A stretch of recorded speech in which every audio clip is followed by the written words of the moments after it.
روحانی مشاہدات ہیں ان کو جاگتی نگاہوں سے خدا کا دیدار ہوا ہے. تو اس کے علاوہ جو 30 انبیاء ہیں ان کا خدا سے، اللہ کی ذات سے ایک زندہ تعلق ہے. تو جو خدا کے وعدے تھے وہ اس شکل میں پورے ہونے شروع ہو گئے ہیں کہ اس خدا کی بادشاہت کے زمانے کی ایک فاؤنڈیشن تیار ہو چکی ہے، جس کے بانی جناب محترم قبلہ آزاد علیہ السلام ہے. اور میرے علاوہ ہمارے ایک اور ایشیا سے پاکستان سے ایک پیغمبر ہیں، سورج خان صاحب، وہ مجھ سے بھی پہلے کے اس مشن میں ان کے ساتھ ہیں، محترم زاہد خان صاحب کے. اس کے علاوہ چائنا سے، ہانگ کانگ سے اور بھی مختلف ممالک سے ہمارے جو ایشین انبیاء ہیں، کچھ تو اس پروگرام میں پہلے آ چکے ہیں، ان کا انٹرویو چل چکا ہے، کچھ ابھی مستقبل میں ہم ان کو انوائٹ کریں گے. تو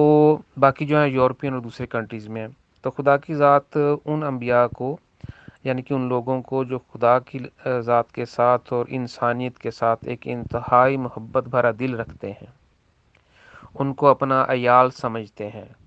ان کے لیے وہی نگاہیں رکھتے ہیں جو ان کے اپنے بیوی بچوں اور ماں باپ اور اپنے خاندان کے لیے ہیں، ایسے لوگوں کو خدا کی ذات اس مشن میں محترم قبلہ آزاد اسلام کی تعلیمات کے توسط سے، برکتوں سے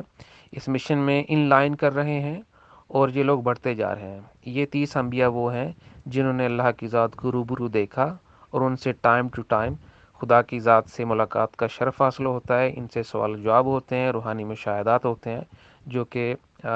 منظر عام پہ آ چکے ہیں.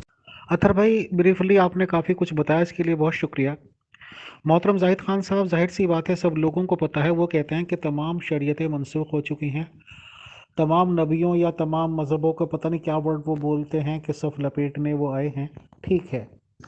نبیوں کے ریگارڈنگ جتنی بھی جانکاری ہمیں ہوتی جا رہی ہے، کبھی کسی ریگارڈنگ کبھی کسی ریگارڈنگ، تو آئی ایم سوری ٹو سے، مطلب وہ اتنی اچھی جانکاری نہیں ہیں، بلکہ بہت سی باتیں سن کر تو دل کی عجیب و غریب کیفیت ہو جاتی ہے، اور یہ لگتا ہے کہ شاید ہم ایک کامن آدمی، سادے سے آدمی شاید زیادہ اچھے ہیں کچھ ایسے واقعات سے جو پچھلے نبیوں کے ریگارڈنگ لکھے ہوئے ہیں. میں یہ اس مائنڈ سے سوچنے کی بات کر رہا ہوں جو ان کے مخالفین سوچتے ہیں اور جس نظریے سے وہ سوچتے ہیں.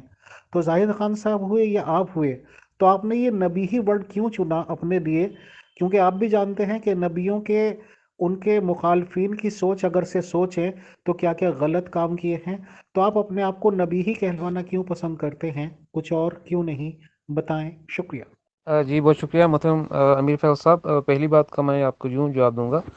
کوشش کروں گا کہ اس کا آسان اظہار آپ کے سامنے گوش گزار کروں، کہ انبیاء جو ہیں ان کی ایک ظاہری زندگی بھی ہوتی ہے اور ان کی ایک روحانی سفر بھی ہوتا ہے. تو جہاں پر انسانیت نے اکثر ٹھوکر کھائی، انہوں نے ان کو ایک روحانیت اور ان کی ظاہری زندگی کو ایک جگہ اکٹھا کر لیا کہ he has to be perfect. He doesn't have to be perfect. ان کو اپنی زندگی میں ان کی ذمہ داریاں، ان کے چیلنجز کو، یعنی کہ اگر ان کے جوتوں میں پاؤں رکھ کے کوئی دیکھے تو اسے احساس ہوگا کہ a prophet has to go through a lot. لیکن اتنا آسان نہیں ہوتا انبیاء کو چننا، اس لیے اس دور میں جس طرح سے چنے گئے. تو اس لیے انبیاء سے مسٹیکس ہوئی ہیں، بہت زیادہ ہوئی ہیں، لیکن ان کے بعد ان کی امتن ان کو ہائی لائٹ کر کے، تو اتنا ہائی لائٹ کر دیا کہ خدا کا درجہ دے دیا، تو وہاں سے دوسری ٹھوکر لگی. اب آپ کے دوسرے سوال کا میں جواب دیتا ہوں. لفظ نبی، چونکہ ہم انڈیا پاکستان سے برصغیر سے بہت زیادہ ہمارے جو ممبران ہیں اس چیٹ گروپ میں وہ اسلام سے آئے ہیں. تو جب ہم کسی مسلمان سے یا کسی ہم زبان سے بات کرتے ہیں تو ان کو خدا کی طرف سے جو آتا ہے، جو خدا کی بات کرتا ہے، اس کے لیے جو لفظ زیادہ آسانی سے سمجھ آتا ہے، ڈائجسٹ ہوتا ہے، وہ ہے نبی. اگر ہم کسی کرسچن سے بات کریں تو ڈیفینیٹلی ہم اسے کہیں گے I'm a prophet of God. تو بیسیکلی کہنا ہم یہ چاہ رہے ہوتے ہیں کہ ہم وہ لوگ ہیں جسے خدا نے یہ عنایت کی ہے، یہ بات کی ہے، یہ پیغام ہے، تو یہ آپ تک پہنچا دیا گیا ہے. تو اس کے لیے لفظ نبی جو ہے ہم صرف ممبران کی آسانی کے لیے استعمال کرتے ہیں، کیونکہ جب خدا بھی مجھ سے بات کرتا ہے یا کسی ممبر سے بات کرتا ہے تو کسی ایسی زبان میں بات نہیں کرتا ہے اس کو سمجھ ہی نہ آئے، تو اس کو اس کی زبان میں بات کر کے بات سمجھائی جاتی ہے تاکہ مضمون اس کے دل تک پہنچ جائے. تو نبی کا لفظ اس لیے ہم گروپس میں استعمال کرتے ہیں تاکہ اس کو سمجھنے کے لیے اس شخص کی آئیڈینٹی، اس کی پرسنالٹی، اس کا کام اور اس کے خدا کی طرف سے آنے کا جو مضمون ہے، اس کا جو تعارف ہے، وہ پوری طرح سے سمجھ میں آ جائے. لفظ نبی، چونکہ ہم انڈیا پاکستان سے برصغیر سے بہت زیادہ ہمارے جو ممبران ہیں اس چیٹ گروپ میں وہ اسلام سے آئے ہیں. تو جب ہم کسی مسلمان سے یا کسی ہم زبان سے بات کرتے ہیں تو ان کو خدا کی طرف سے جو آتا ہے، جو خدا کی بات کرتا ہے، اس کے لیے جو لفظ زیادہ آسانی سے سمجھ آتا ہے، ڈائجسٹ ہوتا ہے، وہ ہے نبی۔ اگر ہم کسی کرسچن سے بات کریں تو ڈیفینیٹلی ہم اسے کہیں گے I'm a prophet of God. تو بیسیکلی کہنا ہم یہ چاہ رہے ہوتے ہیں کہ ہم وہ لوگ ہیں جسے خدا نے یہ عنایت کی ہے، یہ بات کی ہے، یہ پیغام ہے، تو یہ آپ تک پہنچا دیا گیا ہے۔ تو اس کے لیے لفظ نبی جو ہے ہم صرف ممبران کی آسانی کے لیے استعمال کرتے ہیں، کیونکہ جب خدا بھی مجھ سے بات کرتا ہے یا کسی ممبر سے بات کرتا ہے تو کسی ایسی زبان میں بات نہیں کرتا ہے اس کو سمجھ ہی نہ آئے، تو اس کو اس کی زبان میں بات کر کے بات سمجھائی جاتی ہے تاکہ مضمون اس کے دل تک پہنچ جائے۔ تو نبی کا لفظ اس لیے ہم گروپس میں استعمال کرتے ہیں تاکہ اس کو سمجھنے کے لیے اس شخص کی آئیڈینٹی، اس کی پرسنالٹی، اس کا کام اور اس کے خدا کی طرف سے آنے کا جو مضمون ہے، اس کا جو تعارف ہے، وہ پوری طرح سے سمجھ میں آ جائے۔ اطہر صاحب، میں زیادہ سوال نہ پوچھ کے ایک سوال پوچھ لیتا ہوں، اور میں سمجھتا ہوں کہ اس کے جواب میں ساری کی ساری باتیں کور ہونے کی پوری پاسبلٹی ہے۔ یہاں انڈیا میں، کیونکہ ہندوازم کی مجھے کافی جانکاری ہے، ہندو ریلیجن کی، کہ فار ایگزامپل شاید آپ نے بھی سنا ہوگا کالی ماتا، شیروں والی ماتا، لکشمی ماتا، پتہ نہیں 9 ماتائیں ہیں، خیر وہ بڑی بڑی تو کہانی یہ سننے کو ملتی ہیں کہ یہ 9 بہنیں ہوئی ہیں، اور جو ان کی فیملی کے ریگارڈنگ جانکاری ملتی ہے تو ظاہر سی بات ہے وہ بہت ریچ یعنی کہ امیر لوگ تھے اور ان کی بہت چلتی تھی۔ کل ملا کے میرا سوال یہ ہے کہ ہمیشہ سے ہر ایک دور میں جو لوگ مالدار ہوئے ہیں ان کی پیروی کی ہے لوگوں نے، یا یہ کہہ لیجیے کہ ان کے سامنے بولنے کی، چوں چرا کرنے کی ہمت نہیں ہوئی۔ کافی ٹائم پہلے، یا یہ کہہ لیجیے کہ جب تک ہمارا دیش آزاد نہیں ہوا تھا 1947 میں، تو جاگیردارانہ نظام تھا، ایک آدمی کے پاس ہزاروں ہزاروں بیگہیں زمینیں ہوتی تھی اور ایک آدمی کے پاس ایک بیگہ بھی نہیں۔ اس سسٹم میں کافی بدلاؤ ہوئے اور رہنے سہنے کا طریقہ بدلا۔ کل ملا کے میرا سوال یہ ہے کہ مذہب اسلام کی جانکاری لینے کے بعد یہ صاف دکھتا ہے کہ جب سے حضرت ابراہیم علیہ السلام نبی بنے تھے تو اس کے بعد سے یہ گھوشنا کر دی گئی تھی، یعنی کہ اناؤنسمنٹ، کہ اب تو ان کی اولادیں ہی نبی بنیں گی۔ تو اس ریگارڈنگ آپ کیا سمجھتے ہیں؟ کیا ان لوگوں کے پاس پیسے کی پاور تھی، یا مین پاور تھی، یا ان کا کنبہ بہت بڑا تھا، یا ان کی زیادہ چلتی تھی، کہ پوری دنیا کائنات میں کوئی بھی ایسی فیملی یا ایسا شخص نہیں ملا کہ نبوت اس کو دی جاتی؟ یا اس کی کیا وجوہات مانتے ہیں آپ کہ ایک آدمی کا اعلان نبوت کرنا اور اس کے بعد انہی کی اولادوں کے لیے اس کو ریزرو کر دینا؟ بتائیں، شکریہ۔ جی برادر محترم امیر فیض صاحب، میں بھی اس سوال کو نا جی لمبے مضمون میں نہیں، مختصر ہی آپ کو جواب دے دوں گا، جامع لیکن مختصر، کہ جس طرح سے نبی ابراہیم صاحب کو چنا گیا تھا، اسی طرح سے بہت سارے اور انبیاء کو چنا گیا تھا۔ وہ سینٹس بھی تھے، ان میں گرو بھی تھے، ان میں ایسے لوگ بھی تھے جن کا تاریخ میں اتنا تعارف نہیں ہے، اور کئیوں کا تعارف بہت زیادہ گہرا بھی ہے۔ تو جو مسلمانوں کو زیادہ تعارف آیا ہے، یا انہوں نے جسے کہہ لیں کہ قریش نے جو پورا فائدہ اٹھایا ہے اس خدا کی عنایت کا، کہ اس نبی ابراہیم صاحب کو چنا گیا ان کی آل سے، جو کہ خدا کے وعدے بھی اس میں انوالو ہوتے ہیں، فرشتوں کا بھی ان میں عمل دخل ہوتا ہے۔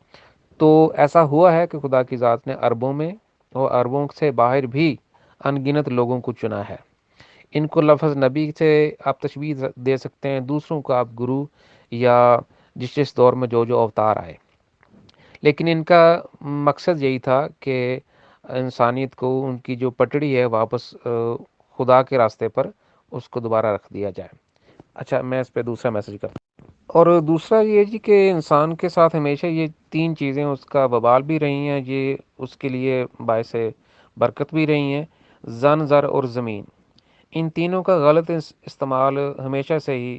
اس چیز کا باعث رہا ہے، کیونکہ انسان کی خدا سے ایک دوری اور اس کا ایک روحانی اندھا پن ہے، جو وہ اپنی اس چھوٹی سی زندگی کے اصل اور سب سے بڑے مقصد کو بھولنے کی بنا پر ہوا ہے۔ تو یہ سارے میس اس لیے ہمارے ساتھ اس وقت چل رہے ہیں، کیونکہ آج بھی اس دور میں بھی انبیاء کے ساتھ بھی، اس خاندان ابراہیم کے ساتھ بھی گو خدا کے وعدے اور برکتیں سب کچھ تھا، لیکن خدا کا وعدہ ظالموں تک نہیں تھا۔ کسی بھی خاندان میں خدا کا وعدہ اس خاندان کے ظالموں تک نہیں پہنچتا۔ تو یہ 3 چیزیں ہمیشہ سے ہی انسان کے ساتھ وبال رہی ہیں، اور اس کا باعث جو ہوتا ہے وہ خدا کے ساتھ دوری ہوتی ہے۔ جیسے ہی انسان جو ہے وہ خدا کے ساتھ ایک ہو جاتا ہے، اپنی زندگی کے مقصد کو جان لیتا ہے، اور اپنی پریورٹیز خدا کے ساتھ، انسانیت کے ساتھ ٹھیک کر لیتا ہے، تو اس کی یہ مسائل جو ہیں وہ ختم ہو جاتے ہیں، اور قریب یہ مسائل اب ختم ہونے والے ہیں۔ جی، اور آخری میری ایک ذہن میں چیز آئی، یہ چونکہ مالدار ہونا، صاحب اقتدار ہونا، یہ بینیفیشل ہے اگر کسی شخص کے پاس خدا کی محبت ہے، خدا کی عنایت، نور الہی ہے، اس کے پاس تعلیمات ہیں، اور اس کو فرشتے جیسے موسیٰ کو if he was patience enough, if he had patience enough, he could be an next pharaoh۔ تو اقتدار دے دینا، طاقت دے دینا، یہ خدا کی عنایت کسی نبی پہ ہو جانا، اس سے مراد ہوتا ہے کہ اس کو وہ خدا کی اسٹیبلشمنٹ کو بہتر طریقے سے امپلیمنٹ کرے۔ تو یہاں پر بھی بہت سارے ہمارے سینٹس نے، صوفیہ کرام نے، ہمارے انبیاء نے، انڈیا میں، پاکستان، پوری دنیا میں جہاں جہاں چنا گیا، وہ اپنی ذاتی غلطیوں کی وجہ سے ان سے وہ اقتدار ہونے کے باوجود وہ فائدہ نہیں اٹھا سکے، اور خدا کی بادشاہت ویسے نہیں آ سکی۔ اس کے برعکس جو لوگ یہ ڈیزرو نہیں کرتے تھے، انہوں نے پھر اس کا فل ڈس ایڈوانٹیج لیا۔ جیسے میں نے قریش کا ذکر کیا، ان کے یعنی کہ کعبے میں کتنے بت پڑے تھے، وہ سارے ان کا ٹرن اوور تھا۔ تو اس میں نبی محمد صاحب نے پھر ان کو بڑی جرت کی اور وہاں پر خدا کی وحدانیت اسٹیبلش کی۔ تو یہ میں نے ضمنی طور پر ان کا حوالہ دیا ہے۔ تو اس طرح کا ہمیشہ ہی رہا ہے، زن اور زمین، یہ طاقت انسان کو شروع سے پسند ہے، اور یہ خدا کی دوری کی ایک بہت بڑی مثال ہے۔ اطہر بھائی، میں بہت ہی سیدھا سادہ سا بندہ ہوں گاؤں کا، اور سادگی سے ہی بات کرتا ہوں، کیونکہ سادگی ہی زندگی آج تک ہمیں جی ہے ہم نے الحمدللہ۔ فار ایگزامپل، مووی کسی تھیٹر میں لگی، آپ اس کو دیکھ کے آ گئے، ہیرو ہیروئن اسٹوری آپ کو بہت اچھی لگی، اور آپ کو امپریس ہوئے آپ اس اسٹوری سے، اور آپ اس کا ذکر بھی کریں، دیکھو جی میں نے یہ پکچر دیکھی تھی، بہت اچھی ہے، یہ ہے، وہ ہے، یہ ہے۔ اس کے کچھ دن بعد اس مووی سے آنے سے بھی 20-30 سال پہلے کوئی اور مووی آئی ہوئی ہے، بھلے اس میں ایکٹر کیریکٹرز الگ الگ تھے، کچھ بھی تھے، بٹ اسٹوری سیم تھی۔ اب آپ نے وہ دیکھی تو آپ ظاہر سی بات ہے یہ کہیں گے کہ یار یہ اسٹوری تو بہت پرانی ہے، 30-40 سال 50 سال پرانی، اور ہم نے ابھی مووی دیکھی تھی تو ہم یہ سمجھ رہے تھے۔ میرا کہنے کا مقصد یہ ہے کہ جو مسلمانی پیدائشی لوگ ہیں، یا یہ کہ ہم جیسے جو نیو مسلم ہوئے، تو ظاہر سی بات ہے زیادہ سے زیادہ قرآن شریف کی تعلیمات لے لیں گے، کسی سے سیکھ لیں گے کہ اس میں کیا لکھا ہوا ہے، تو یہاں تک تو ٹھیک ہے۔ بٹ سپوز ہم مسیحی لوگوں سے مل جاتے ہیں اور بائبل کے ریگارڈنگ جانکاری لیتے ہیں، تو مور دین 90% باتیں بائبل میں پتہ چلتا ہے جی پہلے سے لکھی ہوئی ہیں۔ نماز بھی ہے جی، روزہ بھی ہے جی، زکوٰۃ بھی ہے جی، یہ بھی ہے جی، وہ بھی ہے جی، تو یہ لگتا ہے کہ بھائی یہ تو ان چیزوں کی نقل ہے۔ تو مطلب ہم کیا مانیں کہ ایک دوسرے کی نقل کرتے چلے آئے سب لوگ، اور اپنے آپ کو نبوت کا دعویٰ کرتے چلے آئے؟ کیونکہ نبوت کا دعویٰ کرنے کا مقصد تو یہ ہے نا کہ آپ لوگ یہ بتاتے ہیں کہ اللہ تعالیٰ نے آپ کو بتا دیا، اللہ تعالیٰ نے آپ پہ کشف میں ظاہر کر دیا۔ اب تیسرا تو کوئی تھا نہیں، اللہ ہے یا آپ ہیں، اور آپ ہمیں بتا رہے ہیں، تو سوال یہ ہے کہ ہم کیسے اور کیوں یقین کریں کہ آپ نبی بن ہی گئے، آپ پہ کشف ہو ہی گئے، آپ پہ وہی ہو ہی گئے؟ یہی پہلے نبیوں نے کیا ہے، لوگوں نے ان کو مانا ہے۔ تو آخر اگر اطہر صاحب آج کہتے ہیں کہ وہ نبی ہو گئے، اللہ تعالیٰ نے انہیں کشف دکھایا تھا، تو ہم کیوں مانیں، کس بیس پہ مانیں اس بات کو؟ ایسی کیا نشانی اگر ہم آپ سے طلب کرنے لگیں تو آپ دکھا پائیں گے؟ بتائیں، شکریہ۔ جی برادر محترم انفیل صاحب، سب سے پہلے جی کہ جو خدا کی طرف سے آئے گا وہ تو خدا کی بات کرے گا۔ دوسری چیز کہ پہلے جو انبیاء آئے ہیں انہوں نے اس چیز کا دعویٰ ضرور کیا کہ یہ جو کلام ان پر نازل ہوا ہے جو خدا کا کلام ہے، جبکہ میں قرآن کا تو آپ کو بتا سکتا ہوں کہ اس میں 5% بھی خدا کا کلام کہا جائے تو وہ بہت زیادہ ہے، آپ 5% ہی پکڑ لیں۔ 10% فرشتوں کا ہوگا، اور باقی کا جو سارے کا سارے نبی محمد صاحب کا اپنا کلام ہے، اور یہ انڈرسٹینڈنگ ان کے اصحاب کو آ چکی تھی۔ یہی صورتحال بائبل کے ساتھ اور پرانے عہد نامے کے جو بنی اسرائیل کے جو نبی تھے جو ان سے پہلے، تو یہ انڈرسٹینڈنگ وہاں پر تھی۔ ریلیٹیو نریشن چینز کے حساب سے علاقے زبانوں میں تعلیمات پہنچا دی جاتی تھی کہ مضمون پہنچ جائے، الفاظ کی خیر ہے۔ یہ تھوڑی سی ہٹ دھرمی، یہ ضد اور یہ انتہا پرستی بعد میں آئی ہے۔ اچھا جی، اب اگر کوئی شخص خدا کی طرف سے آ کے آپ کو خدا کی بات کرتا ہے تو وہ ذمہ دار ہے اس چیز کا، کیونکہ آپ نے تو بلال حبشی کی طرح، آپ نے ویس کرنی کی طرح، آپ نے جناب محترم حضرت آپ کے انڈیا میں ہے، ان کا کیا نام ہے، رتن ہندی صاحب، یہ گوگل کیے جا سکتے ہیں جناب، ان کا آج بھی مزار ہے انڈیا میں۔ ایسے ان گنت لوگ جو بین دیکھے ایمان لے آئے تھے نبی کریم محمد صاحب پہ، یا باقی انبیاء پہ، جو لوگ ان کے دور میں ایمان لے کر آئے، وہ ایمان لانے کے بعد، عمل صالح کرنے کے بعد، ایک یقین کے ساتھ، پازیٹیوٹی کے ساتھ، ایک روحانیت کا سفر شروع کرنے کے بعد، اس نبی کے ذمہ دار ہیں، یعنی کہ انہوں نے مان لیا، اب وہ نبی ذمہ دار ہے اس چیز کا، اگر وہ جھوٹا ہوگا تو اسے خدا پکڑے گا۔ اسی طرح سے اب اگلا میسج کرتا ہوں میں اپنے بارے میں نے چونکہ زاہد خان صاحب کی تعلیمات پڑھی تھیں، اور انہوں نے جیسے مجھے کہا تھا ایگزیکٹلی ویسے ہی ان تعلیمات کو میں نے اپنی زندگی میں اپلائی کیا تھا، یعنی کہ اپنی زندگی میں استوار کر لیا تھا۔ تو اس طریقے سے، جس طریقے سے کوئی آپ کو شخص چیلنج دے رہا ہے، آپ کو کوئی چابیاں دے رہا ہے، اگر اس طریقے سے آپ چابی لگائیں گے تو وہ دروازہ کھل جائے گا۔ تو زاہد خان صاحب نے جس طرح سے مجھے گائیڈ کیا اور میں نے وہ گائیڈنس لی مجھ سے، تو وہ دروازہ کھل گیا، خدا کی عنایت ہوئی۔ اگر اسی طرح سے وہی 6 معرفت الہی کی چابیاں آپ، زید، بکر کوئی بھی لگائے، تو پھر وہ سارے دروازے روحانیت کے کھل جائیں گے، اور اس میں کسی شخص کو ایمان رکھنے والی بات نہیں رہے گی کہ ہم کیسے مانیں آپ خدا کی طرف سے ہیں کہ نہیں۔ جو آپ کو کہہ رہا ہے کہ ایمان لاؤ، وہ صرف ایمان لانے کے لیے آپ کو کہہ گیا ہے نبی، یا جتنے اب تک انبیاء آئے۔ زاہد خان صاحب کی تعلیمات یہ کہہ رہی ہیں کہ صرف ایمان نہیں لانا، آؤ میں تمہیں وہ چابیاں لگانی سکھا دوں، اور تم انہی آنکھوں سے جس چیز پہ ایمان رکھ کے بیٹھے ہو اس سے ملاقات بھی کر لو گے، اپنی آنکھوں سے دیکھ بھی لو گے، اپنی روح کے اندھیرے اجالے، آخرت کا سفر، زندگی کا مقصد اور خدا کے راز الہی، حتیٰ کہ اللہ سے ملاقات بھی ہو جائے گی اسی زندگی میں۔ لیکن وہ طریقہ جو میں بتا رہا ہوں چابیاں لگانے کا، ویسے ہی لگانا پڑے گا جیسے میں بتا رہا ہوں۔ تو جیسے وہ آپ نے طریقہ لگایا، آپ کا بلیو، ایمان، وہ چیزیں پیچھے رہ جائیں گے، آپ کو روحانیت میں اسی آنکھوں سے میری روح بھی دکھا دی جائے گی کہ زاہد خان صاحب پر ایمان لانے کے بعد جو اطہر نبی تھا، وہ روحانی دنیا میں اس کے پاس اتنی روشنی ہے، یہ اتنا اس کا سٹیٹس ہے، یہ نبی ہے، یہ اندھیرے ہیں، یہ اجالے ہیں، یہ ہے، سب کچھ نظر آ جائے گا، صاف صاف دکھائی دے گا۔ تو اس کا طریقہ کار ایمان لانے سے بہت آگے اور بہت بہتر ہے۔ ایک اٹیچمنٹ میں جی آپ کے شروع والا جو حصہ تھا میسج کا، اس میں مجھے ایک ذہن میں آگے میں شیئر کر دوں کہ ایسا تو ہوا ہے کہ کسی بھی نبی کے بعد اس کی تعلیمات کو بدلا گیا ہے، اس کی زندگی میں بھی، اس کے بعد بھی۔ تو تمام جو الہامی کتابیں ہیں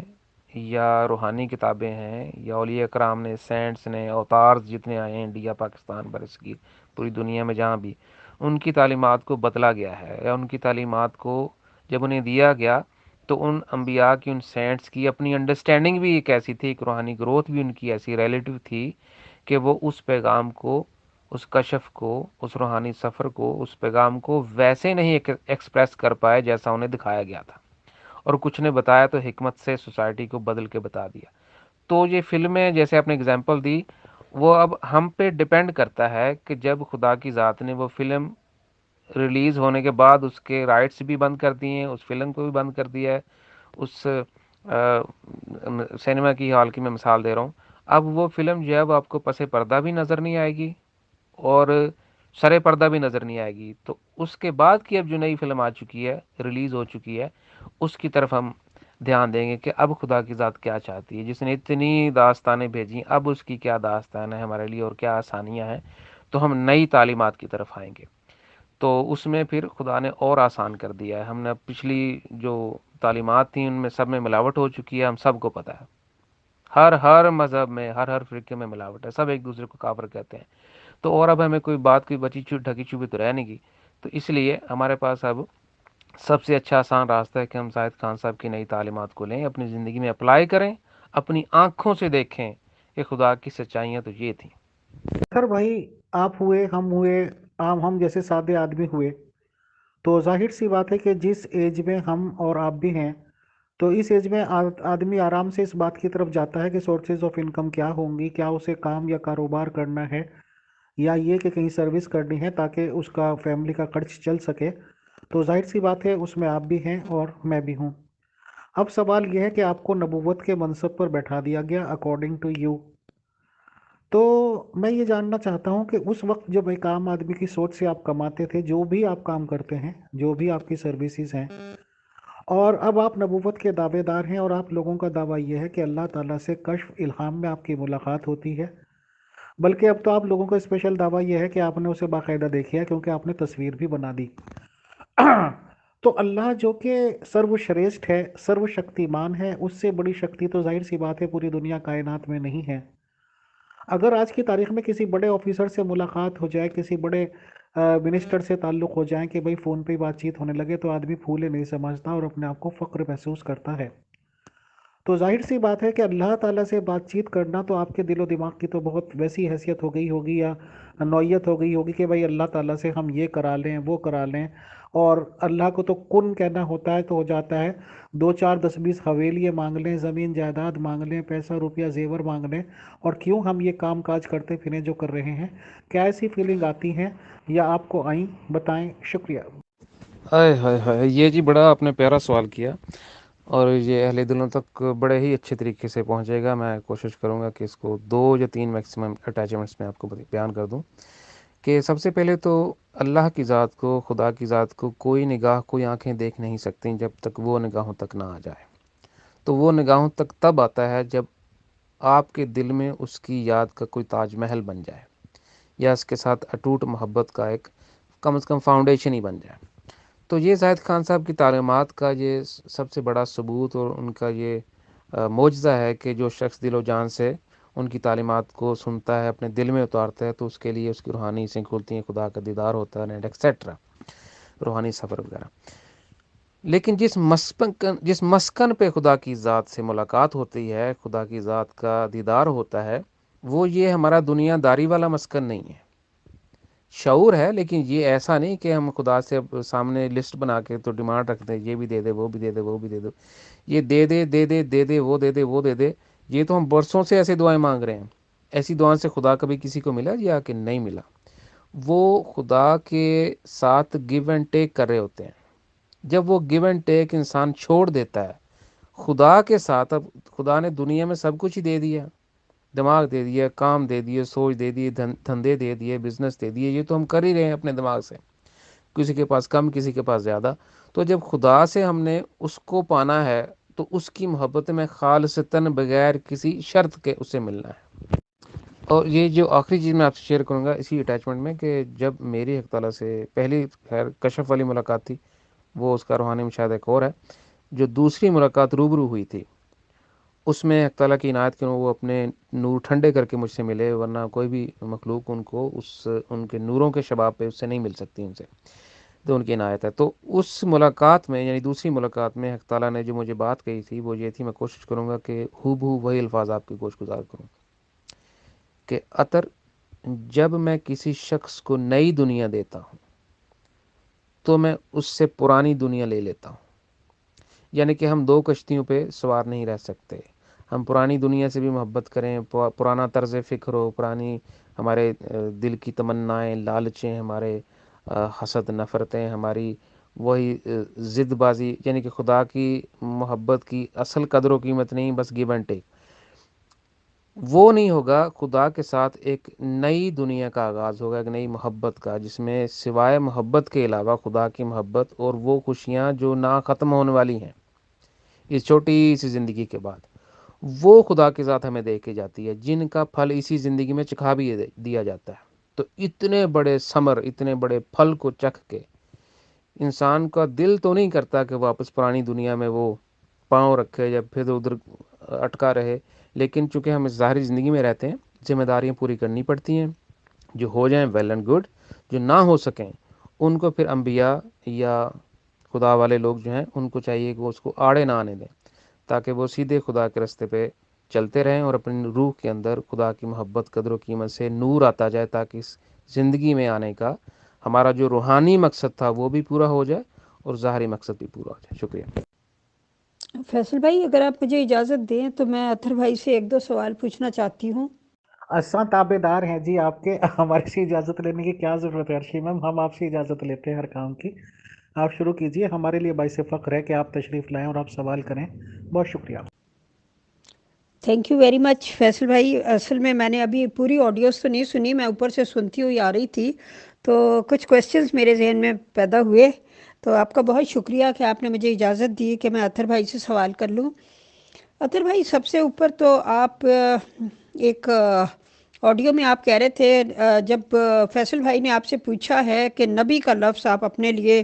کیوں یوز کرتے ہیں، آپ اور زاہد صاحب اور باقی لوگ نا، تو آپ نے فرمایا کہ ادھر انڈو پاک میں چونکہ لوگ نبی کے نام سے زیادہ وہ ہے، ان کو ڈائجسٹ آسانی سے ہو جاتا ہے، اس لیے ہم یہ یوز کرتے ہیں۔ جو ویسٹرن معاشرے ہیں وہاں پروفٹ کا اور اسی طرح اکارڈنگ ہم لفظ یوز کرتے ہیں۔ تو میرا یہ سوال ہے کہ نبی کا لفظ تو یہاں کے لوگوں کو ڈائجسٹ ہوتا ہی نہیں ہے کسی بھی صورت میں۔ نبی کا لفظ سنتے ہی تو وہ اینٹ پتھر مارنے اور برا بھلا کہنے پہ آمادہ ہو جاتے ہیں۔ تو آپ نے یہ کیوں فرمایا کہ یہ ان لوگوں کو آسانی سے ڈائجسٹ ہو جاتا ہے؟ شاید آپ لفظ غلط استعمال کر گئے۔ عرشی میم، اطہر بھائی جو جواب دیں گے وہ دیں گے، بٹ اس میں تھوڑا سا میں یہ کہہ دوں کہ جن نبیوں کو یہ لوگ مان لیتے ہیں تو پھر تو آپ ذرا سا ان نبیوں کے ریگارڈنگ ایک ورڈ بھی بول کے دیکھیے، تیر تلوار توپیں نکل کے آ جائیں گی۔ غلط ورڈز تو ان کے لیے یوز کرتے ہیں جن کو یہ مان نہیں پاتے میم، بٹ میں معذرت اس بات کے لیے، جواب تو اطہر صاحب ہی دیں گے۔ جی محترمہ اشیم صاحبہ، خدا کی سلامتی آپ پر۔ آپ کا بڑا اچھا سوال ہے۔ میں نے یہ ڈائجسٹ کا لفظ اور نبی کا لفظ اس لیے استعمال کیا تھا کہ ان کو اگر پروفٹ بھی کہیں تو سمجھ تو ان کو آ جاتی ہے، لیکن وہ کمپٹیشن میں اس کو لیتے ہیں کہ اچھا ٹھیک ہے، پروفٹ تو پروفٹ ہوتا ہے، لیکن نبی کے لفظ سے ان کو تھوڑا سا ایک خوف بھی ہوتا ہے اور ان کی جو ہٹ دھرمی ہے اس پر بھی چوٹ لگتی ہے۔ تو اب یہ ہمارا اس میں تو کوئی پرسنل انٹرٹینمنٹ یا کوئی سرور اس میں تو رکھا نہیں کہ ہم کسی کو تنگ کریں، چونکہ یہ خدا کی طرف سے ہے۔ تو یہ لفظ نبی اگر خدا کسی کے لیے بولتا ہے کہ تو میرا نبی ہے، تو اس کو ہم اسی طرح ادا کریں گے۔ ہاں، جس کو نہیں سمجھ آئے گی، کوئی ہم زبان نہیں ہے، اس کو ہم بتا دیں گے کہ اصل میں اس کو پروفٹ کہا جاتا ہے، یا اس کو روحانیت میں یہ نام ہے، یا کسی فلانے زبان میں، چائنیز زبان میں اس کو نبی کہیں کہ اس کو سمجھ نہیں آئے گی، ان کو ان کی زبان میں بتایا جائے گا ہو ایم آئی۔ تو میں نے یہ جان بوجھ کر اکثر یہ اسی لیے استعمال کرتا ہوں تاکہ ان تک مضمون اور تعارف بھی پورا پہنچ جائے اور چوٹ بھی پوری ان کو وہیں جا کے لگے جس جگہ پہ ان کے لیے لگنی ضروری ہے۔ جی، اور اس میں ایک اور بات کروں گا کہ ایسا ہمیں دکھنے میں نظر آتا ہے، یہ بڑی ایک بدصورت سچائی ہے جس کو ہم دیکھ رہے ہیں، لیکن اس کے برعکس ایک اور حقیقت ہے، ایک اور بہت گہری سچائی ہے، وہ بھی ہم اعتراف کریں گے۔ ہماری جو ینگ جنریشن ہے، جو لوگ،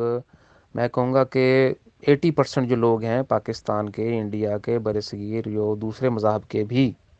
وہ مذاہب سے تنگ آ چکے ہیں۔ اس کی ظاہری مثالیں ہمارے گھر گھر میں موجود ہیں۔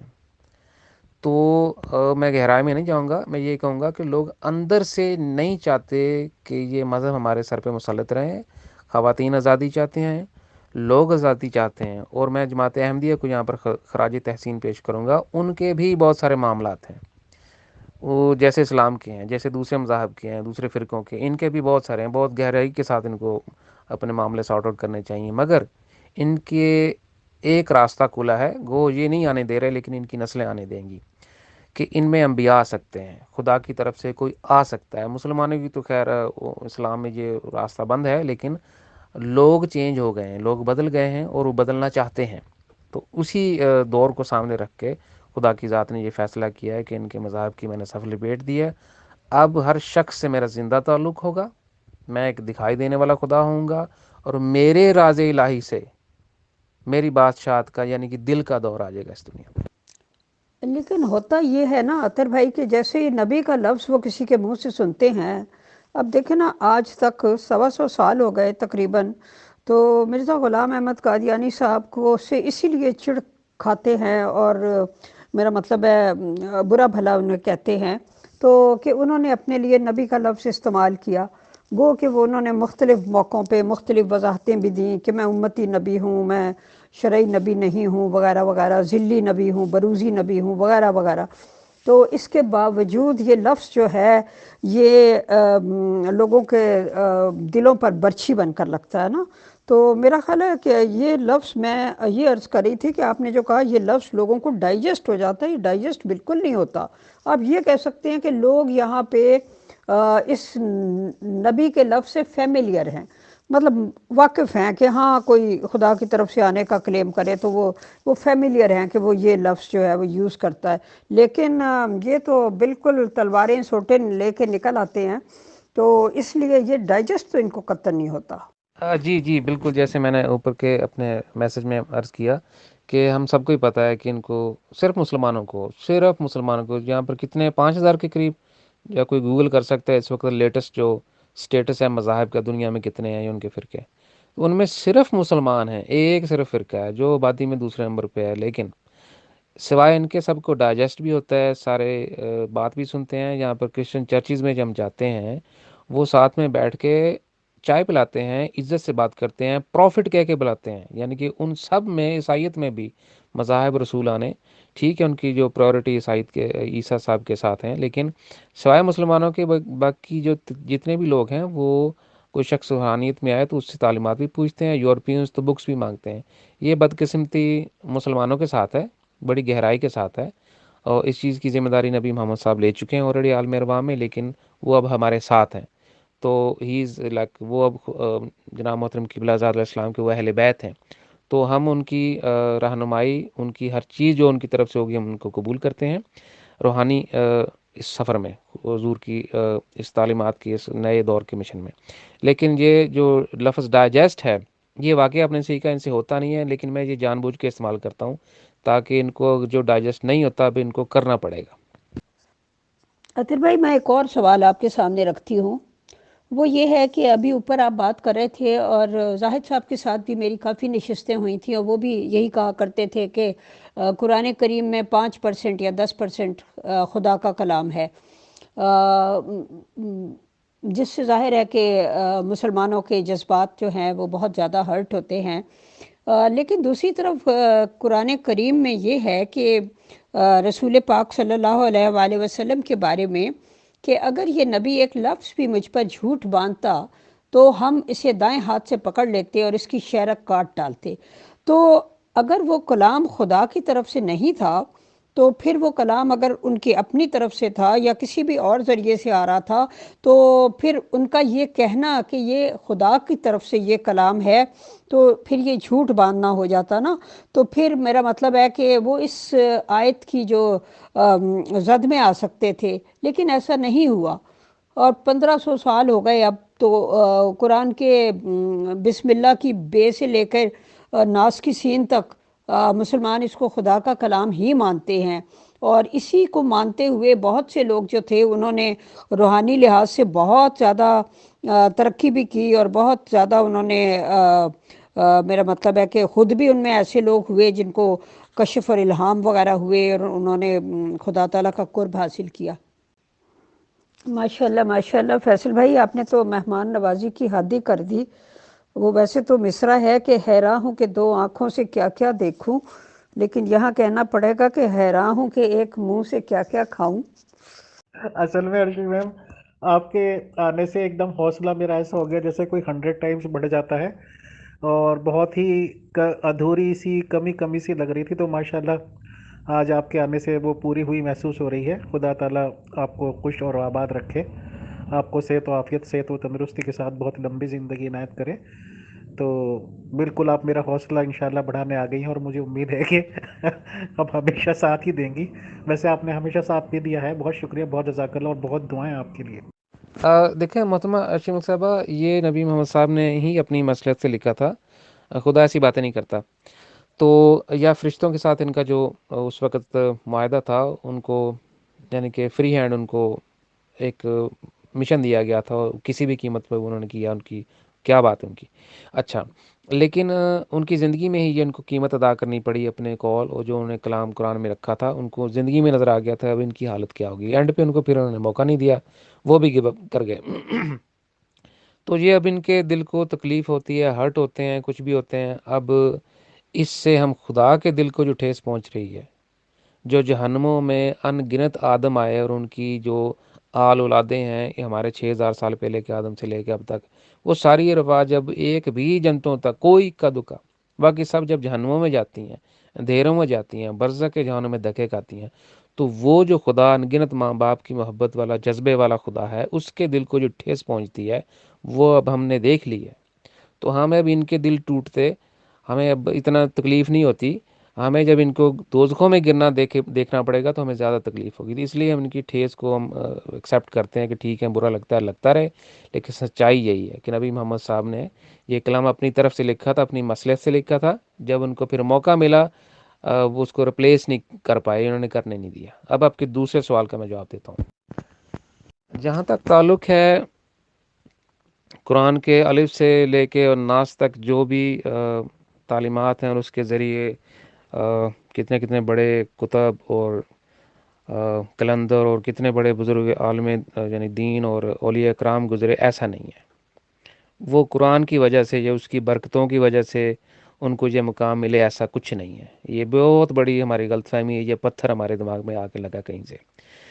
وہ لوگ جن کو یہ مقامات ملے، جن کے دل پہ یہ حالت وارد ہوئی، جن کو خدا کا دیدار ہوا، حضرت عبد القادر جیلانی یا حضرت رابعہ بصری یا انگنت جو صوفیہ کرام ہمارے پاکستان میں، انڈیا برصغیر میں آئے یا دنیا میں کہیں بھی آئے، ان کو وہ برکتیں، ان پہ وہ انعامات ان کے اس دل کی وجہ سے ہوئے جو وہ دل خدا کے لیے رکھتے تھے. ان میں سے اکثر و بیشتر تو قرآن کا انکار کر گئے ہیں. تو وہ بھی مثالیں آپ نے پڑھی لکھی ہوئی ہیں ساری کہ شریعت کو تو انہیں کچھ سمجھا ہی نہیں ہے. تو یہ الف سے کہ والناس تک وہ تو مثال صوفیہ کرام پہ فٹ ہی نہیں ہوتی. ہاں، یہاں پہ جب ان کی مجبوری کو ہم دیکھتے ہیں کہ انہوں نے چونکہ سروائیو کرنا تھا اسی معاشرے میں، اسی اندھے معاشرے میں، اسی شریعت کے جو اندھے پل پہ انسانیت کھڑی ہے، اسی پل پہ سے ان کو گزار کے انہوں نے لے کے جانا تھا، یہیں سے خود گزرنا تھا. تو بیچاروں کو وہ لبادہ اوڑھنا پڑا. اب وہ لبادہ جب اتارتے ہیں کہ جنہوں نے کوشش کی ان کو مار دیے گا. یہ بھی مثالیں ہمارے سامنے ہیں. تو یہ حقیقت ہے. الف سے لے کے والناس کی جو ٹھوکر ہے یہ بالکل غلط ہے. اس کلام کی برکت سے خدا کی کسی نے برکتیں نہیں لی، ایسا کچھ نہیں ہے. ہاں، کوئی اہل دل تھے، وہ خدا کو ڈھونڈ رہے تھے، انہوں نے دستک دی، اپنے دل پہ ہی دستک دی، تو خدا نے ان کے دل کے دریچے کھول دیے. اطہر بھائی ایک سوال اور ہے کہ انسان جو ہے، انسانیت، آپ مطلب یہ کہنا چاہیے کہ انسانیت بہت تیزی کے ساتھ ایک جس کو کہتے ہیں ایک نیو ایرا، اس میں داخل ہو چکی ہے، اور بڑی تیزی کے ساتھ انسان جو ہے وہ ایک اوپن مائنڈڈ معاشرے کی طرف جا رہا ہے. چونکہ دنیا گلوبل ولیج بن چکی ہے، لوگ چاہ رہے ہیں کہ ہم سب کسی طرح مل جل کر ایڈجسٹ کرنا، ایک دوسرے کے ساتھ پیار محبت سے رہنا اور ٹالرنس کے ساتھ رہنا سیکھ لیں. تو وہ تو آٹومیٹیکلی میرا خیال ہے کہ یہ 20ویں صدی کے آخر سے ہی یہ سب کچھ شروع ہو گیا تھا. یہ چیزیں آہستہ آہستہ شروع ہو گئی تھیں اور پھر 21ویں صدی میں زیادہ تیزی سے پھیل گئیں. تو میرے کہنے کا مقصد یہ ہے کہ میں نے اور بھی کئی پریسٹس وغیرہ کو بھی اور بھی عالموں وغیرہ کو سنا ہے، وہ سبھی اس بات کی طرف جا رہے ہیں کہ آئندہ دنیا میں ایک ہی مذہب ہوگا اور ایک ہی میرا مطلب ہے لوگ ایک فیملی بن جائیں گے، کیونکہ خدا تعالیٰ یہی چاہتا ہے کہ اب لوگ ان چھوٹے چھوٹے جھگڑوں سے نکل کر انسانیت کی طرف لوٹیں، خدا سے محبت کریں. کیونکہ ویسے بھی ہر مذہب یہی درس دیتا تھا کہ خدا سے محبت کریں اور بنی نوع انسان کے ساتھ رحم کا، محبت کا اور شفقت کا سلوک کریں. تو یہ ان دو باتوں کی طرف خدا تعالیٰ بنی نوع انسان کو لانا چاہتا ہے. تو آپ کا کیا خیال ہے کہ اگر زاہد صاحب ان باتوں پہ بہت زور نہ بھی دیتے تو ادروائز بھی آٹومیٹکلی جس طرح پانی ڈھلوان کی طرف بہتا ہے، تو یہ جو دنیا ہے اور بنی نوع انسان ہے وہ آلریڈی اسی طرف جا رہے تھے؟ اس بارے میں آپ کیا کہتے ہیں؟ جی محترمہ ارشی ملک صاحبہ، بچپن میں ہم کہانیاں پڑھتے تھے نا، وہ چھوٹے چھوٹے ڈائجسٹ اور سالے آیا کرتے تھے، اینڈ پہ لکھا ہوتا تھا پھر وہ ہنسی خوشی رہنے لگے. تو اس سوال میں جو ایک بڑا اچھا سا ایک شگفتہ سا آپ نے وہ کانسیپٹ دیا ہے. چند لوگ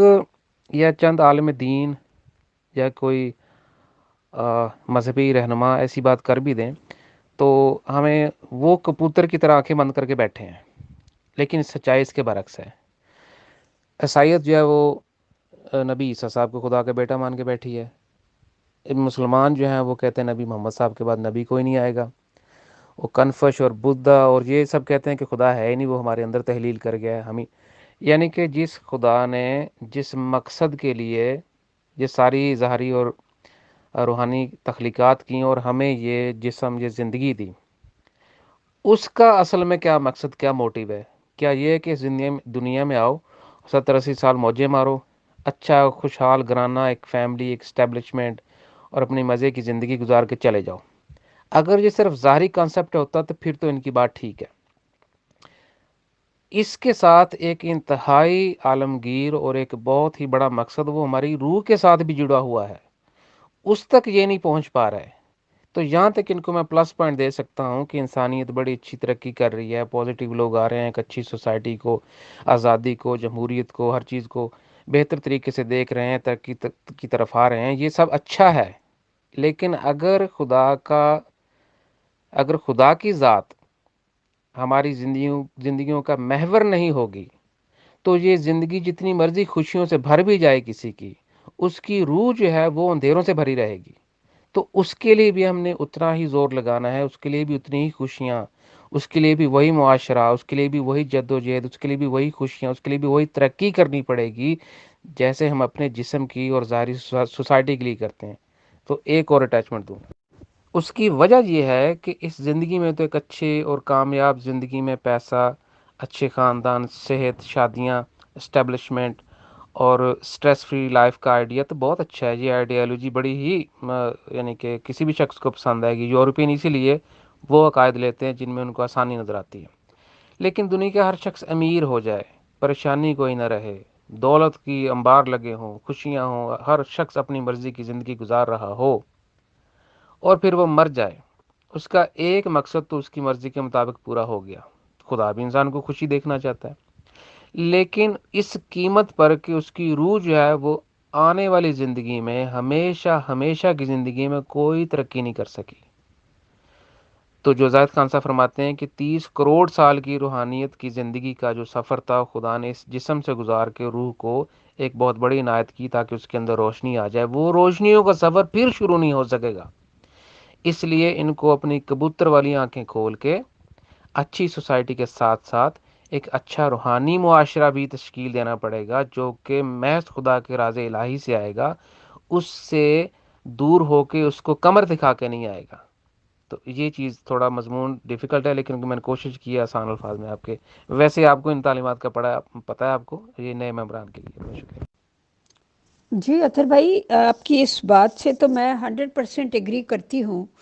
کہ آپ یہ درست کہتے ہیں کہ روح کی جو ڈیولپمنٹ ہے وہ اس دنیا میں کرنی ہے، وہ بڑی امپورٹنٹ ہے، اور بیسیکلی سارے مذہب کہتے بھی یہی ہیں۔ لیکن ہوتا یہ ہے کہ جب بہت عرصہ دراز گزر جاتا ہے تو مذہب جو ہیں وہ ریچولز تک محدود ہو کے رہ جاتے ہیں اور اندر سے جو روح ہے وہ چلی جاتی ہے۔ آپ یہ بات بھی درست کہتے ہیں کہ ایک اویئرنیس اگر پیدا کر دی جائے، یعنی کیا اس طرح کام ہو سکتا ہے کہ جس مذہب میں رہتے ہیں لوگ، اسی میں رہتے ہوئے ان کے اندر یہ اویئرنیس پیدا ہو جائے کہ ہم اس کی روح کو سمجھ لیں، اور روح جو ہے وہ مذہب کی یا دین کی، وہ اپنے کریٹر کے ساتھ محبت ہے اور بنی نوع انسان کے ساتھ شفقت کا سلوک ہے۔ کیونکہ اسلام میں بھی ہم دیکھیں تو کہ اللہ تعالیٰ اس میں فرماتا ہے کہ تمام جن و انس کو عبادت کے لیے پیدا کیا گیا۔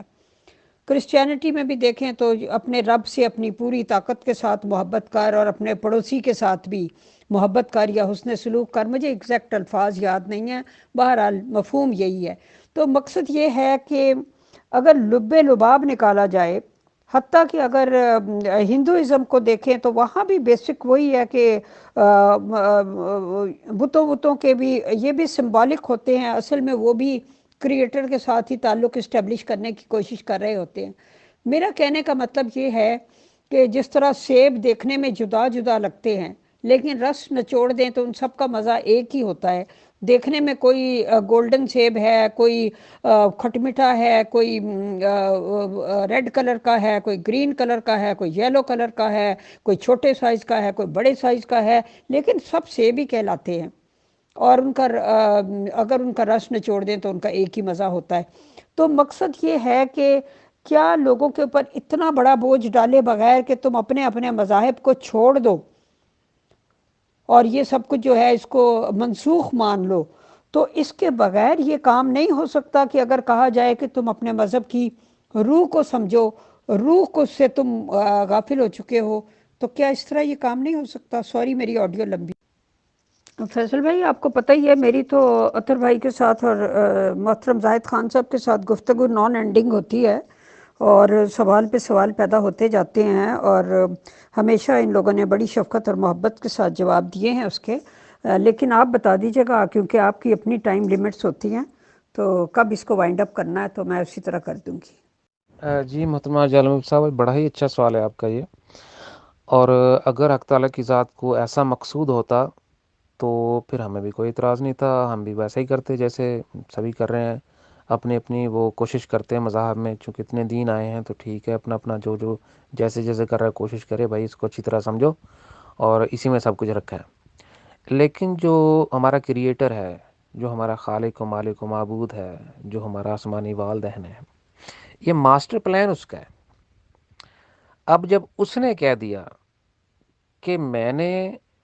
ان مذاہب سے برکتیں اٹھا لی ہیں، ان مذاہب کی صف لپیٹ دی ہے، تو پھر میں، زید، بکر، فلاں یا فلاں کوئی بھی کون ہو سکتا ہے کہ اس کی اسٹیبلشمنٹ میں کوشش کرے کہ بھئی نہیں ٹھیک ہے خدا نے کہا لیکن ہم ادھر کوشش کر کے دیکھتے ہیں دوبارہ، وہاں اگر کوئی کوشش کرے گا بھی تو ان مذاہب میں اب وہ گریوٹی، رحمت، وہ کچھ بھی نہیں رکھا، پڑا ہی نہیں ہے۔ تو یہ تو ہم نے اپنی آنکھوں سے بھی دیکھ لیا کہ واقعی اب مذاہب میں کچھ نہیں رکھا، ہم مذاہب کو کتنا اور اس کو ڈیپلی پڑھ کے دیکھ لیں، ان میں کچھ نہیں بچا، کیونکہ یہ ایک ریلیٹیو ایک ایمرجنسی ٹول تھا۔ اب ایمرجنسی ٹول میں ہسپتال میں کوئی کتنی دیر پڑا رہتا ہے، اس کو ایمرجنسی سے پھر مین وارڈ پہ، وہاں سے پھر اس کو آپریشن تھیٹر میں، اس سے پھر آگے پھر اس کو تندرست کر کے سوسائٹی میں بھیجا جاتا ہے، چل بھی اپنے کام کر۔ تو ہم اس ماسٹر پلان کی طرف آئیں تو یہ آئیڈیا ہمیں بڑا محدود لگے گا۔ تو یہی محدودیات ہی تھیں جس کی وجہ سے مذاہب جو تھے وہ اسٹیبلش کیے گئے تھے کہ انسان اس وقت روحانی طور پر، شعوری طور پر بھی بہت محدود تھے۔ اب سوسائٹی وہ نہیں ہے، اب لوگ خود ہی مذہب کو چھوڑ گئے ہیں۔ ارشیما میں ایکچولی ہم تو لگ بھگ 1 گھنٹے کا کرتے تھے، اور 1 گھنٹہ جب لگ بھگ میرا ہو گیا تھا تب آپ تشریف لائی ہیں، تو ہمیں تو کوئی دقت نہیں ہے، کوئی پروگرام ابھی ہے بھی نہیں ہمارے یہاں، آپ کرنا چاہیں اور پھر بھائی بھی تیار ہو تو آپ کتنا بھی ٹائم کر لیجیے، اور انشاءاللہ منڈے اور ٹیوزڈے میں ان لوگوں سے فکسڈ ہے، تو کل ٹیوزڈے میں بھی انشاءاللہ ان لوگوں سے ملاقات ہوگی، جرمن ٹائم 1 بجے، پاکستان ٹائم 5 بجے۔ تو اگر کل آپ فری اور اویلیبل ہیں تو باقی سوال انشاءاللہ کل چاہے پورا سیشن آپ ہی کر لیجئے، اور اگر آپ وائنڈ اپ کرنا چاہیں یا اور سوال کرنا چاہیں، it is all totally up to you ma'am. تو اس میں ایک لاسٹ اٹیچمنٹ ہے جی کہ اب ایسا نہیں کہ ہم نے مذہب کو پڑھا نہیں ہے، جو لوگ مذہب کی وہ اسٹیبلشمنٹ میں بکس لکھتے ہیں یا ان کو راتیں جاگ جاگ کے وہ محنت کرتے ہیں، ایکسپلینیشنز دیتے ہیں، کوششیں کرتے ہیں، آخر ان کی بھی کوششیں رائے گاں تو نہیں جاتی، لیکن ان کی ڈائریکشن جو ریلیٹیوز ہوتی ہیں بالکل، یعنی کہ اب پتہ ہے ہر شخص کو کہ جھوٹ بولنا غلط ہے، چوری کرنا غلط ہے۔ اگر خدا کی ذات نے مذہب کی صف لپیٹ دی ہے تو جو یونیورسل لاز ہیں، جو مورلز ہیں سوسائٹی کی، وہ تو نہیں نا بدلیں گے، وہ تو ہمیں وہی رکھنے پڑیں گے کہ اچھا معاشرہ، صحیح بات، باضمیر لوگ، انصاف، اور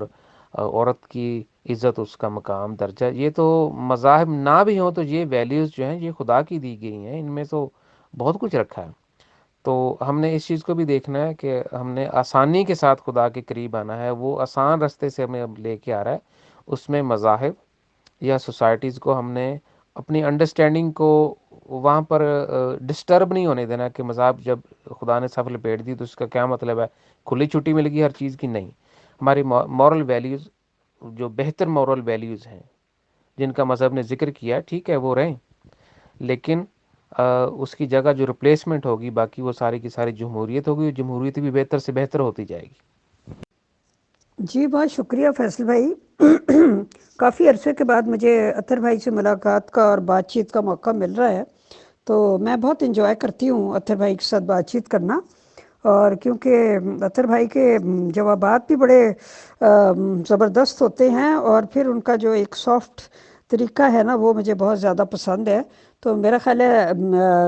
کوئی 10-15 منٹ اور لے لیتی ہوں، اس کے بعد انشاءاللہ وائنڈ اپ کر دیں گے۔ جی اطہر بھائی بہت شکریہ۔ اگلا سوال میرا آپ سے یہ ہے کہ ظاہر ہے کہ ہر انسان کو ایک نیک مقصد کے لیے خدا تعالیٰ نے پیدا کیا ہے، یعنی کہ وہ دنیا میں اچھائی کو پھیلانے کا باعث بنے، تو یہ بات جو ہے وہ ہمیں انسانی بچے کی فطرت سے عیاں ہوتی ہے کہ بچہ جو ہے چھوٹا بچہ وہ کبھی جھوٹ نہیں بولتا. پھر یہ کون سی وجوہات ہوتی ہیں جو اس کی اس سچائی اور نیکی والی فطرت کو مسخ کر دیتی ہیں؟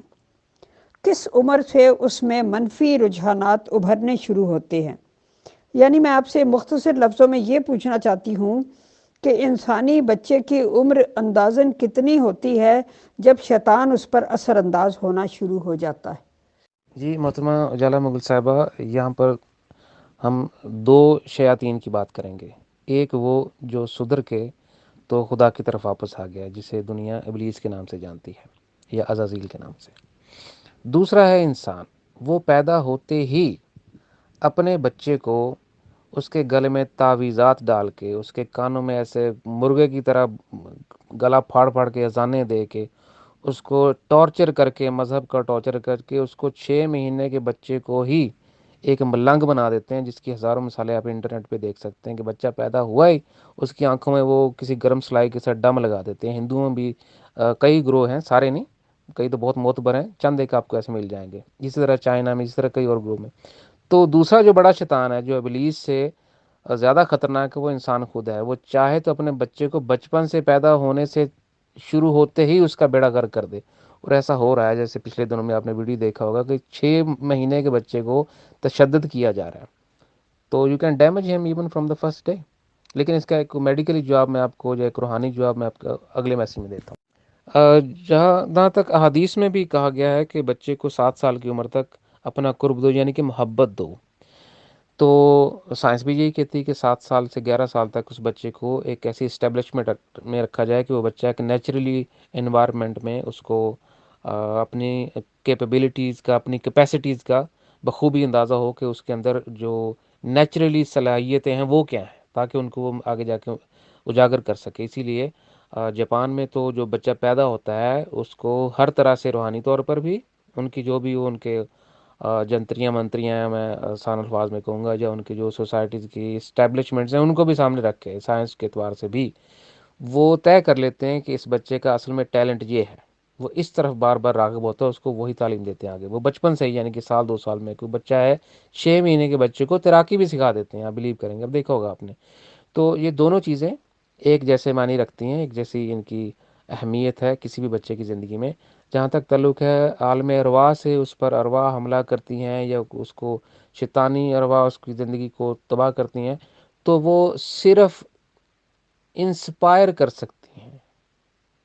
اور وہ بھی اس ایج میں جب کسی بچے کو ایک باشعور شخص کی حالت میں، جب اس کو یہ شعور آ جائے کہ ہاں یہ ٹھیک ہے، یہ غلط ہے، تو اس کو غلط کے لیے وہ صرف انسپائر کر سکتی ہیں. وہ بھی بے بس ہیں، وہ سوائے وسوسہ دیوانے کے اور وہ کچھ نہیں کر سکتی. تو یہاں پر بھی انسانی ٹھوکر کھاتی ہے، یہ غلط ہے. انسان کو اصل میں ڈرائیونگ سیٹ پہ بٹھا کے اسٹیئرنگ اس کے ہاتھ میں دے دیا گیا ہے. وہ اگر وہ بچپن سے ہی اس کو ایک اچھی سوسائٹی کی اسٹیبلشمنٹ دی جائے تو وہ بچہ بچپن سے ہی ایک اچھا انسان اور آگے جا کر بھی بہترین انسان ثابت ہو سکتا ہے. جی محترم، بالکل، بہت شکریہ. لیکن یہ ہے نا، اس میں بہت سے ifs اینڈ بٹس آتے ہیں نا. اگر مگر،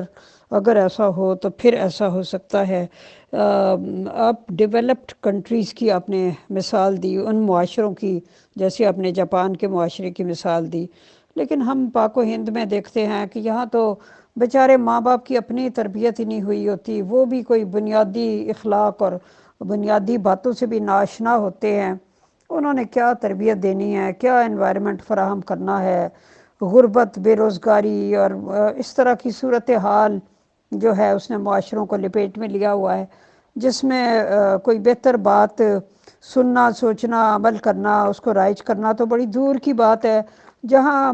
بیسک چیزوں پہ ہی جن معاشروں میں لڑنا جھگڑنا پڑتا ہو، وہاں پہ تو پھر ایسی آئیڈیل صورتحال پیدا کرنا بہت مشکل ہو جاتا ہے. خیر، یہ تو میرا تبصرہ تھا. اگلا سوال میں آپ سے یہ پوچھنا چاہتی ہوں کہ کہا جاتا ہے کہ گناہ نسل در نسل ٹریول کرتا ہے، اور جنسی گناہ جو ہوتا ہے اگر اس کی جاگ لگ جائے تو 7 نسلوں تک یہ خرابی باقی رہتی ہے. اس بارے میں آپ کیا کہتے ہیں؟ جی بہت شکریہ محترمہ ارشی بخش صاحبہ. کسی بھی شخص کی جو سوسائٹی ہے وہ اس کو جس حد تک یا جہاں تک اس کو ڈیمیج کرتی ہے اس حد تک وہ گناہ کر سکتا ہے یا کسی دوسرے شخص کو نقصان پہنچا سکتا ہے یا کو کرائم کر سکتا ہے. اگر اس شخص کا انوائرمنٹ چینج کر دیا جائے تو وہ شخص خود بھی بہتر ہو سکتا ہے اور اس کی جو آنے والی نسلیں ہوں گی وہ بھی بہتر ہو سکیں گی. یہ انوائرمنٹ بدلنے کی بات ہے. اب ایک شخص ہے وہ ایک عادی مجرم تھا, وہ جیل میں چلا گیا, وہیں مر گیا. اب اس کی بیوی پریگننٹ تھی, وہ کسی اچھی سوسائٹی میں چلی گئی, اچھے معاشرے میں اس کا بچہ پرورش پایا تو وہ ایک اچھا انسان ثابت ہوگا. اب اس کو بے شک اپنے باپ کا پتہ بھی نہ ہو وہ کون تھا کون نہیں تھا, تو یہ ایسا نہیں ہے کہ وہ ایک اس کا باپ برا تھا تو اس کا بیٹا بھی آگے سے برا ہی ہوگا, نسل در نسل یہ گناہ آئے گا, ایسا نہیں ہے. یہ ایسی روایات یہ ایسی گل افشانیاں ہیں.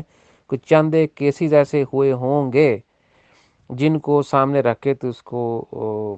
لوگوں نے مثال بنا لیا ہے. اس کی ریالٹی ایسی نہیں ہے, ایسا ہرگز نہیں ہوتا. جی محترم, بہت شکریہ, آپ نے اپنا ویو پوائنٹ پیش کیا. آپ چونکہ ایک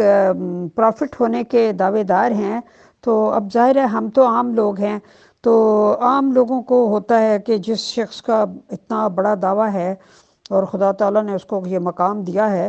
تو اس کو ظاہر ہے ہم سے زیادہ علم ہوگا, اور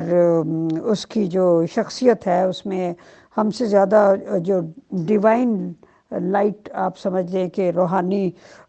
روشنی اس میں زیادہ ہوگی. تو اس لیے آپ سے سوال کرتے ہیں. میں ایک سوال آپ کے سامنے اور رکھتی ہوں. جی بالکل جی, یہ بھی آپ نے بالکل درست فرمایا. اسی لیے انسانیت کو بار بار رہنمائی دی جا رہی ہے کہ ایسی سوسائٹی ہی نہ رہے بلکہ ایسی سوسائٹی اس کی جگہ لے لے, ایسا نظام اس سوسائٹی کی جگہ لے لے, ایسے جو غلط نظام چل رہے ہیں ان کی جگہ ویسا نظام لے لے جس سے انسانیت کو سہولت ہو, انسانیت کا دل انسانیت کے لیے نرم ہو اور انسان جو ہے وہ خود غرض بیہیویئر سے ایک باخدا بیہیویئر میں آ جاتا ہے کہ اس کو ترس آئے دوسرے پہ.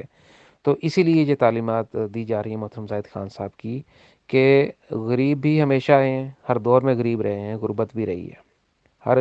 دور میں امیر بھی رہے ہیں اور دولت بھی رہی ہے, لیکن اس کا اسے کہتے ہیں ہندی میں سنتولن, اس کا توازن جو ہے وہ ہمیشہ سے خراب رہا ہے.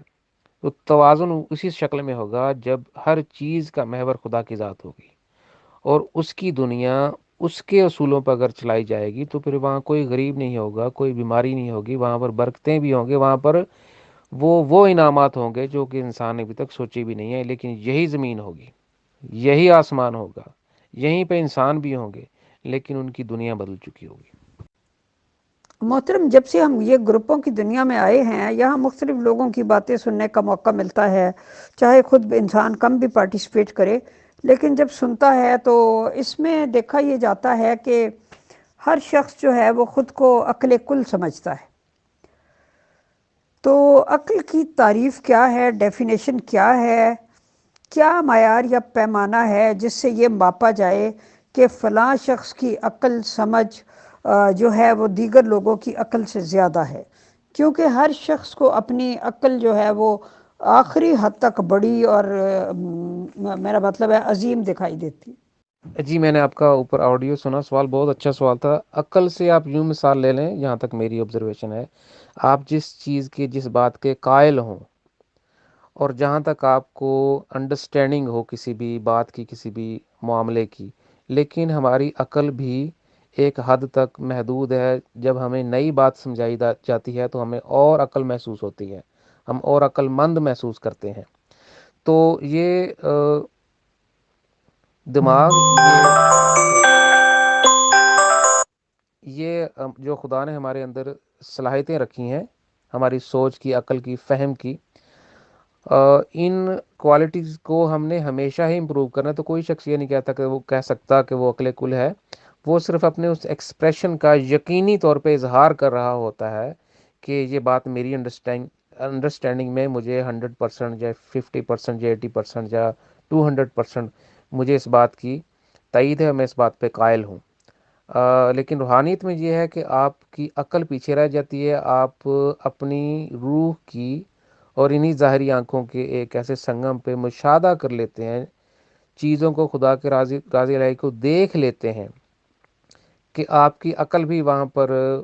الفاظ کی محتاج ہو جاتی ہے، بھی ان سچائیوں کی، اس حقیقت کو جو میں نے دیکھا ہے اس کو الفاظ کہاں سے دوں. تو یہ ہم ہمیشہ اسی راستے میں رہیں گے، ہمیشہ سیکھتے رہیں گے.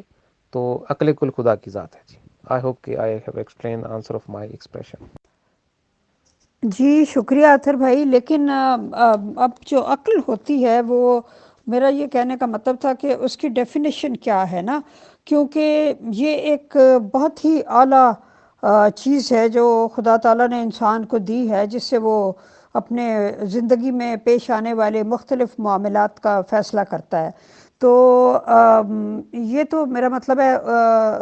کوئی ایسا گز یا پیمانہ جس سے یہ ناپا جائے اور جو سب کے لیے قابل قبول ہو. میں نے اس کے اوپر بہت غور کیا کہ عقل ہوتی کیا چیز ہے. تو میری سمجھ میں جو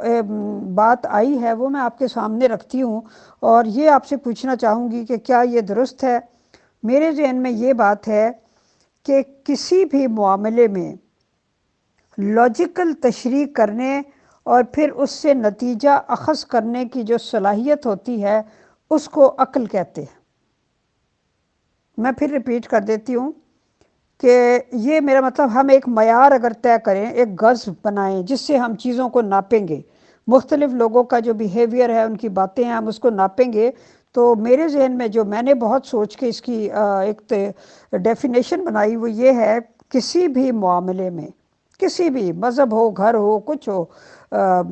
کسی بھی معاملے کی لاجیکل تشریح کرنے اور پھر اس سے نتیجہ اخذ کرنے کی صلاحیت کو عقل کہتے ہیں. اس بارے میں آپ کیا کہتے ہیں؟ ہاں، اس میں مزید کچھ ایڈ کرنا چاہوں گی کہ اور جب انسانی عقل کو مشاہدے اور تجربے سے منسلک کر دیا جائے تو پھر اسے سائنس کہتے. یہ بھی میں نے اس میں ایڈ کر دیا. میں فیصل بھائی کی تہہ دل سے شکر گزار ہوں کہ انہوں نے مجھے یہ موقع فراہم کیا کہ میں اطہر بھائی کے ساتھ بات چیت کر سکوں اور اپنے ذہن میں اٹھنے والے سوالات ان کے سامنے رکھ سکوں. اور میں اطہر بھائی کی بھی تہہ دل سے شکر گزار ہوں کہ انہوں نے میرے اٹپٹے سوالات کو سنا اور بہت ہی شائستگی سے، تحمل سے اور شفقت سے ان کا جواب دیا. جی محترمہ ارشی ملک صاحبہ، میں آپ کے اس ایکسپلینیشن سے کافی حد تک ایگری ہوں. یوں کہہ لیں کہ ہماری فہم، ہماری انڈرسٹینڈنگ اور ہمارے جو انٹیلیجنس ہے اس کی بنا پر ہم بہت سارے ظاہری معاملات کا، ہر معاملے کا نہیں، یہاں پہ میں تھوڑا سا اس کو تھوڑا سا ہٹا دوں گا اس بات کو،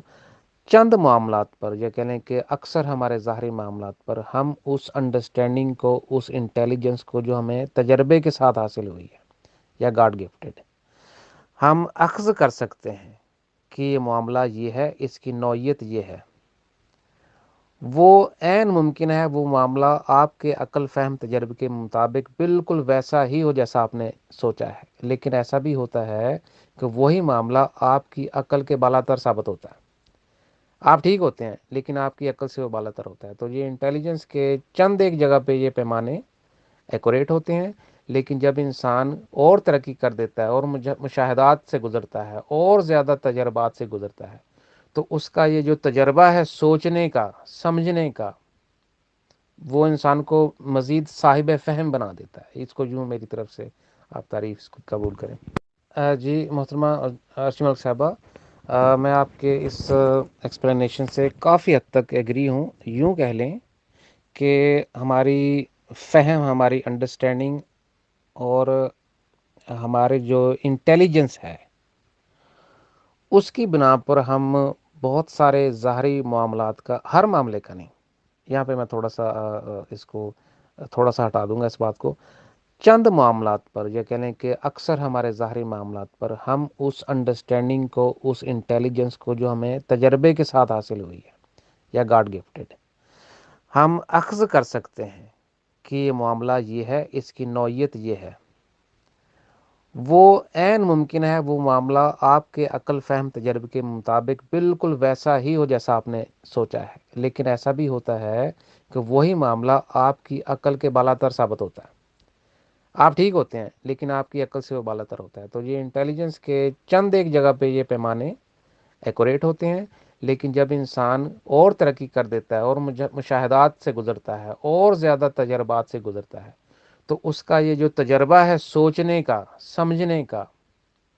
وہ انسان کو مزید صاحب فہم بنا دیتا ہے. اس کو یوں میری طرف سے آپ تعریف اس کو قبول کریں. جی بہت شکریہ محترمہ اشمق صاحبہ اور ہمارے برادر محترم امیر فیصل صاحب. آپ نے آج کے سوال و جواب کی اس نشست میں محترم قبلہ زہد علیہ السلام کی مصروفیت کے باوجود آپ نے مجھے اتنا وقت عطا کیا، اور میں جتنی بھی اپنی طرف سے اپنے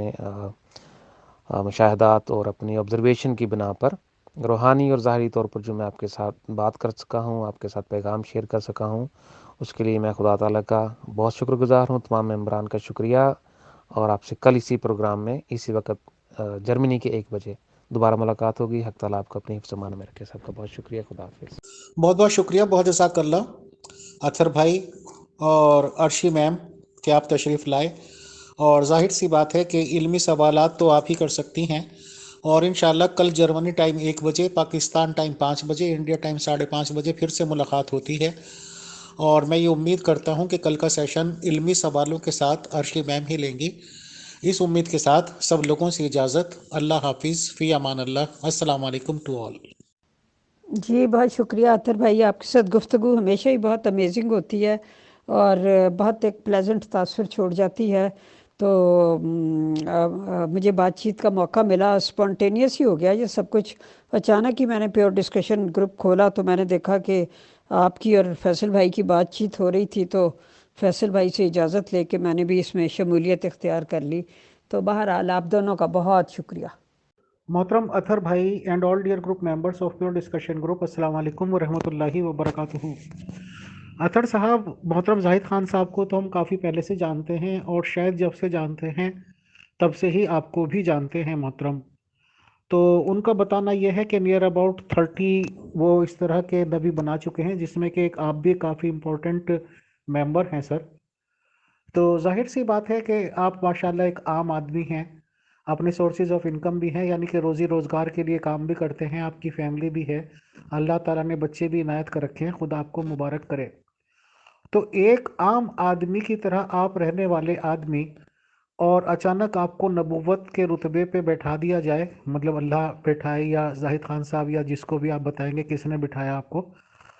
تو کیا فیلنگ آتی ہے ایک آدمی میں جب وہ ایک کامن آدمی ہوتا ہے اور بعد میں وہ نبوت کا دعویٰ کرتا ہے، یا اسے لوگ سینٹ اطہر صاحب کہنے لگتے ہیں؟ تو بتائیں کہ سوچ میں، رہنے سہنے میں، اور عام آدمی اور ایک نبی کے دعوے دار ہونے میں کیا فرق محسوس ہوتا ہے؟ پہلا سوال بتائیں. شکریہ. انٹروڈکشن میں آخری میرا جو میسیج یہ ہے کہ محترم زاہد خان صاحب کے ان گزشتہ 2 سالوں کے عرصہ قلیل میں میں نے حق تعالیٰ کی ذات کو، یعنی اللہ تبارک تعالیٰ کو درجنوں بار دیکھا ہے. ان کی جنتوں کو، ان کے فرشتوں کو، ان کی اعلیٰ و عرفہ مخلوقات کو، انبیاء کو، حتیٰ کہ اپنی روح کو میں نے دیکھا ہے، خدا کے ان گنت نوروں کو دیکھا ہے. تو یہ ان کی عنایت ہے کہ وہ کسی بھی روح پہ اتنا کرم، اتنا اعزاز بخشتے ہیں کہ اس کو اسی زندگی میں اس کا مسکن، اس کا مستقبل اور اپنی محبت سے روشناس فرما دیتے ہیں. تو I am one of those. تو میری اور میرے ساتھی جو انبیاء ہیں اور ہمارے جو ہزاروں ممبران ہیں ایشیا میں، یورپ، پوری دنیا میں، ان سب کی لائلٹی اسی محبت کی بنا پہ ہے کہ محترم زاہد خان صاحب جو ہیں وہ اللہ کی طرف سے وہ شخص ہیں جن کو تمام کائناتوں میں فضیلت دی گئی ہے، کیونکہ انہوں نے خدا کی بادشاہت کا سب سے بڑا مشن لیا ہے خدا سے، اور ہماری وفاداری، ہمارا ساتھ، ہماری زندگی کی آخری سانس تک ان کے ساتھ ہے. تو میرے ساتھ بھی یہی ہوا جی. میں بڑے اچھے ریزورٹ میں رہتا تھا، اچھا میرا بزنس، فیملی سیٹ اپ، بڑے سالوں کی جو بھی اسٹیبلشمنٹ، لیکن اس کے بعد جب حق تعالیٰ سے ملاقات ہوئی تو جیسے میں نے عرض کیا میری پریورٹی بدل گئی تھی، لیکن میری ضروریات نہیں بدلی. میری ضروریات اب بھی ایک بیسک انسان جیسی ہیں، گھر کی، فیملی کی، مستقبل کی جو بھی ذمہ داریاں ہیں، لیکن ان کو سامنے رکھ کے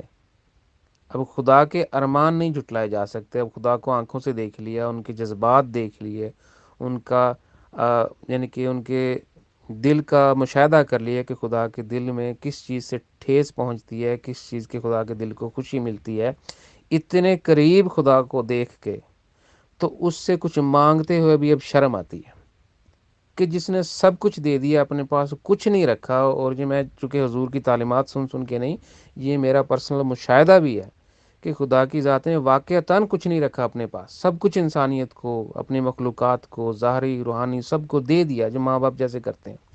تو اب کس منہ سے انسان خدا سے پھر وہی کچھ مانگے بھکاریوں کی طرح؟ ہاں، ہم مناجات کرتے ہیں رات کو خدا کے حضور، اپنے دکھ، اپنی تکلیفیں، اپنے